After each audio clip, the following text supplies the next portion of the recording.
ठाणम के तीसरे स्थान में कहा गया है, तिहिम ठाणेहिम समनोवासए महानिज्जरे महापज्जवसाने भवति तंजहा कयाणम अहम अपं वा बहुयं वा परिग्रहं परिचयिष्यामि कयाणम अहम मुंडे भवित्ता अगाराओ अनगारितं पब्बइष्यामि कयाणम अहम अपच्छिम मारणन्तीय संलेहना झूषणा झूषिते भट्टपान परिया इक्षिते पाओवगते कालम अनवकंखमाणे विहरिष्यामि एवं समनसा सवयसा सकायसा पागडे माणे समनोवासए महानिज्जरे महापज्जवसाने भवति। शास्त्रकार ने बताया है कि 3 स्थानों से 3 कारणों से श्रमणोपासक महानिर्जरा महापर्यवसान वाला बन जाता है। जैसे श्रमणोपासक यह चिंतन करे कि वह दिन धन्य होगा जब मैं अल्प अथवा बहुत परिग्रह का परित्याग कर दूंगा। श्रमणोपासक यह सोचे कि वह दिन कब आए जब मैं मुंड होकर घर को छोड़कर अनगार साधु बन जाऊं, प्रव्रजित हो जाऊंगा। तीसरा चिंतन यह करे कि वह दिन कब आएगा जब मैं संलेखना करके अनशन स्वीकार कर लूंगा। इन 3 चिंतनों को करने से, गहराई में जाने से श्रमणोपासक महान निर्जरा का भागी और महापर्यवसान का भागी बन सकता है। यहां एक शब्द है श्रमणोपासक। श्रमणोपासक का मतलब है श्रमण यानी साधु की उपासक उपासना करने वाला। जो साधु की उपासना करता है, जो गृहस्थ है, वह श्रमणोपासक होता है। संयता संयत, जिसके जीवन में कुछ संयम भी है असंयम भी है, यानी श्रावक है, वह श्रमणोपासक कहलाता है। तो श्रावक को यदा कदा यह मनोरथ क्रियान्वित रूप में, चिंतन रूप में लाना चाहिए कि मेरा जीवन तो जा रहा है, मैं परिग्रह का परित्याग करूं। छोटा परिग्रह, बड़ा परिग्रह, छोटे में कपड़े हैं, बर्तन हैं, आदि आदि, बड़े में बड़ी रकम है, मकान है, खेत है, दुकानें हैं, आदि आदि। छोटा परिग्रह है, बड़ा परिग्रह है। मैं परिग्रह का परित्याग कब करूंगा, विसर्जन कब करूंगा कि इतनी सीमा से ज्यादा मैं अपने पास परिग्रह नहीं रखूंगा, इस रूप में विसर्जन। तो ऐसा अनुचिंतन श्रावक को यदा कदा करना चाहिए। दूसरा चिंतन यह करना चाहिए कि मैं साधु बन जाऊं, वह दिन कब आएगा। गारहस्थ्य में हूं, पर वह दिन भी कभी आए मेरे जीवन में कि मैं साधुपना ले लूं, साधु बन जाऊं, घर बार को छोड़ दूं। और वह दिन भी आए कि मैं ऐसे ही न चला जाऊं, संथारा संलेखना पूर्वक यह शरीर मेरा छूटे। इन 3 चिंतनों को करने से महान निर्जरा श्रावक के हो सकती है। और महापर्यवसान, महापर्यवसान के 2 अर्थ होते हैं। महापर्यवसान का एक अर्थ है कि वापिस कभी मृत्यु हो ही नहीं, यानी अंतिम मृत्यु इस जीवन में हो जाए, फिर कभी अवसान मेरा न हो, वापिस जन्म मरण हो ही नहीं, जन्म लेना ही न पड़े, यानी मोक्ष में चला जाना। वह लाभ भी प्राप्त हो सकता है। वह न हो तो समाधि मरण शांतिपूर्ण मृत्यु, यह लाभ उसे मिल सकता है। तो महापर्यवसान के दो अर्थ किए गए हैं, एक तो समाधि मरण और दूसरा पुनर्मरण, दोबारा मृत्यु हो ही नहीं, सारे कर्म क्षीण हो जाएं और वह श्रावक साधुत्व की स्थिति में आकर मोक्ष को प्राप्त हो जाए। ये तीन चिंतन बड़े महत्वपूर्ण हैं। और श्रावक संबोध में सुंदर पद्य में यह बात कही गई है, बहुत अच्छा पद्य है। कब आएगा वह धन्य दिवस, कब आएगा वह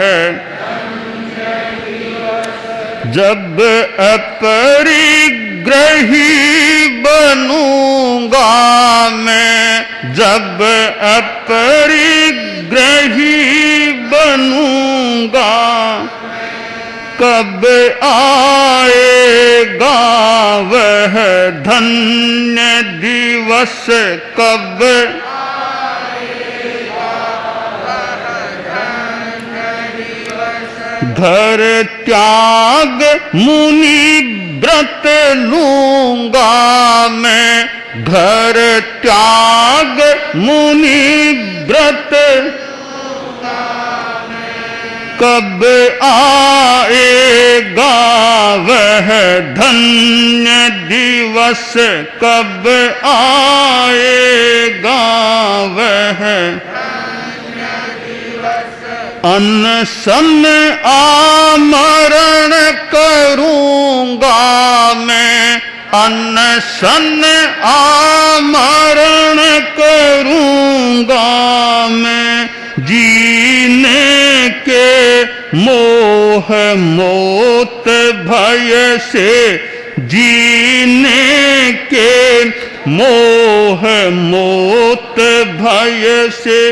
बन मुक्त समाधि वरूंगा मैं, बन मुक्त समाधि वरूंगा मैं। कब आएगा वह धन्य दिवस, कब आएगा वह धन्य। तो वह धन्य दिन कब आएगा? जब मैं परिग्रह का परित्याग कर दूंगा, अपरिग्रही बन जाऊंगा। वह दिन कब आएगा? जब मैं घर को छोड़ के गृह त्यागी साधु बन जाऊंगा। और वह धन्य दिवस कब आएगा मेरे जीवन में? जब मैं अनशन को स्वीकार कर लूंगा। यह सुंदर, एक सुंदर यह संगान है, श्रावक संबोध का है। यदा कदा श्रावक लोग इसको गा भी लें, गुनगुना लें तो भी अच्छा है, कुछ भीतर में चेतना में स्फुरना हो सके। एक बार फिर गा लेते हैं। कब आएगा वह धन्य दिवस, कब आएगा वह धन्य दिवस। जब अपरिग्रही बनूंगा मैं, जब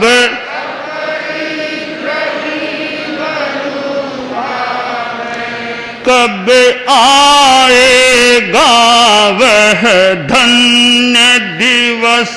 घर त्याग मुनि व्रत लूंगा मैं, घर त्याग मुनि व्रत। कब आएगा वह धन्य दिवस। अनशन आमरण करूंगा मैं, अनशन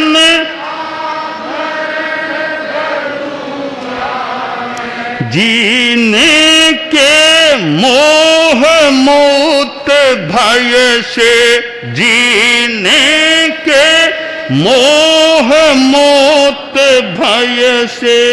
बन मुक्त समाधि वरूंगा मैं, बन मुक्त समाधि कब आएगा वह धन। तो यह जो संगान है छोटा सा, श्रावक श्राविकाएं यदा कदा इसको गुनगुनाएं, स्मरण करें, गाएं और भीतर में वैसी चिंतन धारा भी चले तो वो महानिर्जरा महापर्यवसान की दिशा में गति हो सकती है। भगवान महावीर के 10 प्रमुख श्रावक थे, 10 उनके प्रमुख खास श्रावक थे। उनमें पहला नाम है आनंद श्रावक का। तो ये 3 जो मनोरथ हैं, आनंद श्रावक ने भी अनशन किया था। तो आनंद श्रावक वाणिज्य ग्राम के कोलाग सन्निवेश में रहने वाला एक किसान था। आनंद श्रावक किसान था। उसके पास संपदा अच्छी थी, 12 करोड़ तो स्वर्ण मुद्राएं उसके पास थी, 40,000 गायें, 40,000 गायें, इतना गोकुल कर दें, 40,000 गायें उसके पास थी। भगवान महावीर के संपर्क में आया, प्रभु महावीर का प्रवचन सुना और उसके मन में निर्ग्रंथ प्रवचन के प्रति श्रद्धा हो गई और भगवान महावीर के पास श्रावक के व्रत स्वीकार कर लिए।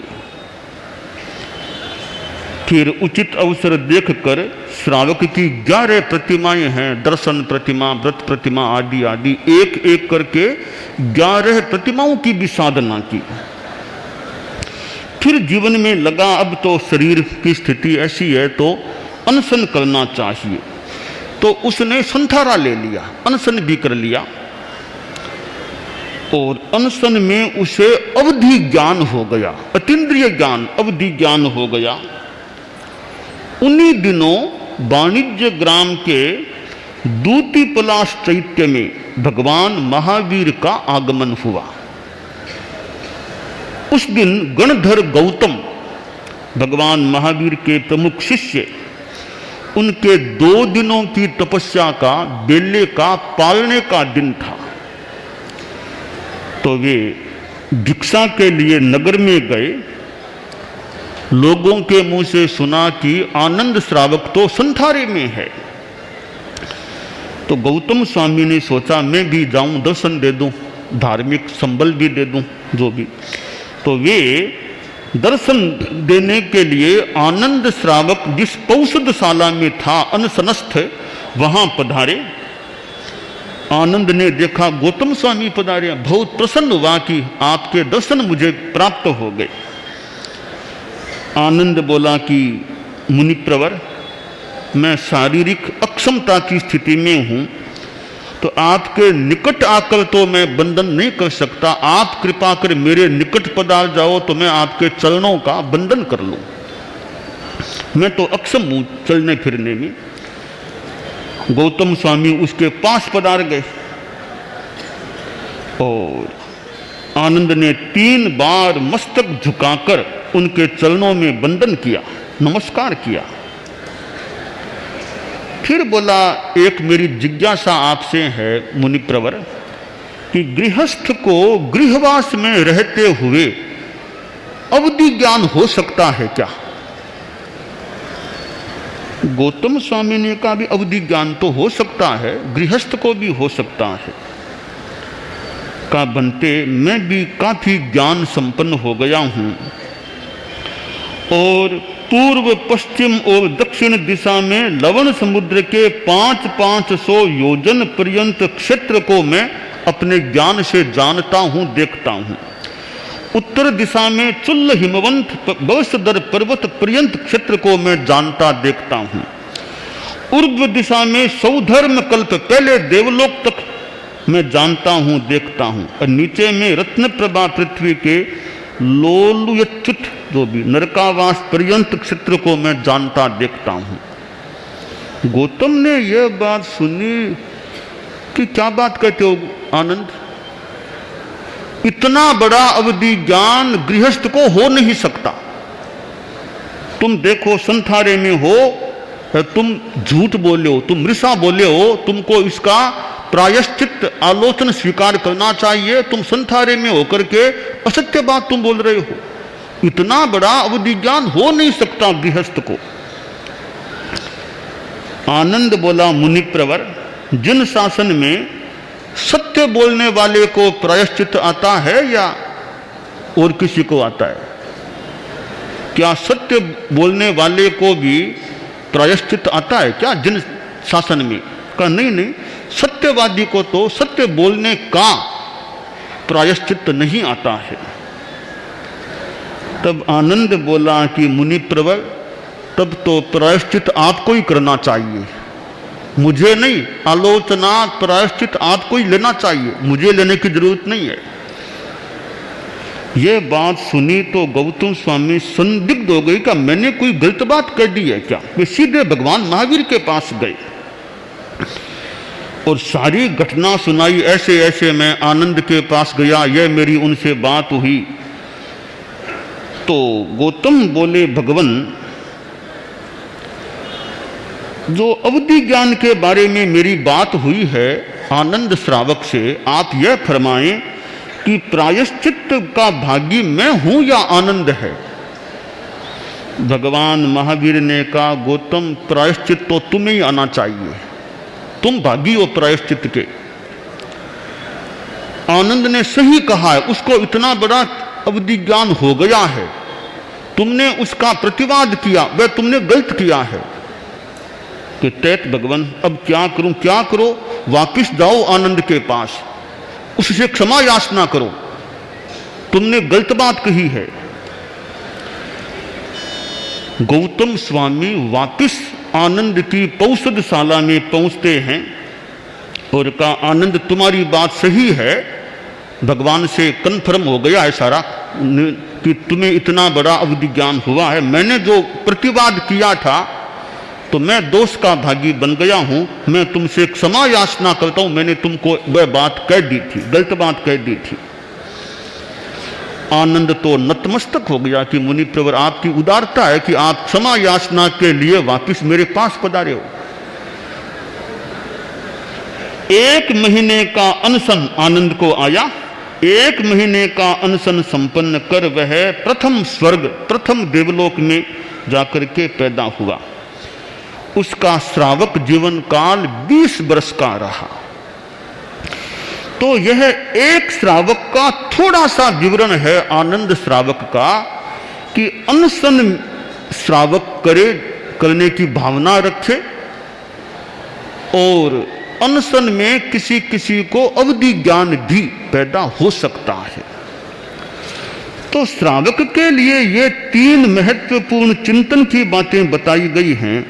संथारा सीधा न हो सके तो संलेखना पहले करनी चाहिए अनशन की तैयारी, और अनशन की तैयारी 12 वर्षों तक की हो सकती है, लगभग 12 वर्षों तक। एक उत्तराध्ययन सूत्र में उसकी संक्षेप में विधि बताई गई है कि पहले 4 वर्ष जैसे विगय छोड़ो या अयंबिल, ऐसा करो, करीब करीब 12 वर्षों तक की संलेखना, यह उत्कृष्ट संलेखना है। मध्यम संलेखना 1 वर्ष की हो सकती है, जगन्य संलेखना 6 महीनों की हो सकती है। तो इस प्रकार श्रावक भी पहले संथारे से पहले संलेखना कर सकता है, अनशन की पूर्व तैयारी चाहे 6 महीने की भी करे और बाकी जैसे अनुकूलता हो वैसे करे, यानी अनशन की भावना रखे और संलेखना भी करके। संलेखना का मतलब छीलना, कृश करना। कृश किसको करना? आहार की कमी करके शरीर को भी कृश कर देना, यह द्रव्य संलेखना है। और कषाय को कृश कर देना, कषाय को कमजोर कर देना, यह भाव संलेखना हो जाती है। तो शास्त्रकार ने 3 बातें बताई हैं। 3 प्रकार के अनुचिंतनों से श्रावक महान निर्जरा और महापर्यवसान का भागी बन सकता है। और जिसे श्रावकत्व प्राप्त हो जाता है उसके लिए तो बड़ी महत्वपूर्ण बात है, दुनिया के कितने कितने लोगों से वह बड़ा बन जाता है। यानी श्रावक अपने आप में पदवी है, वो अध्यात्म की पदवी है। पंचम गुणस्थान में व्यक्ति आ जाता है श्रावक होने वाला, तो श्रावक को अपने श्रावकत्व को निखारने का प्रयास करते रहना चाहिए और अपने जीवन में त्याग संयम को बढ़ाने का। और यह भावना कभी मुझे साधुपन आ जाए, मुझे नहीं आए तो साथ में इतना और जोड़ दें, मेरे परिवार में तो किसी को आ जाए, मेरे परिवार में भी किसी को दीक्षा आ जाए, मैं उसको दीक्षा दिलाने में भी सहयोगी बन जाऊं तो भी मेरे लिए अच्छी बात हो सकती है। तो यूं अच्छे मनोरथों चिंतनों से महानिर्जरा महापर्यवसान का भागी इन 3 स्थानों से श्रावक बन सकता है।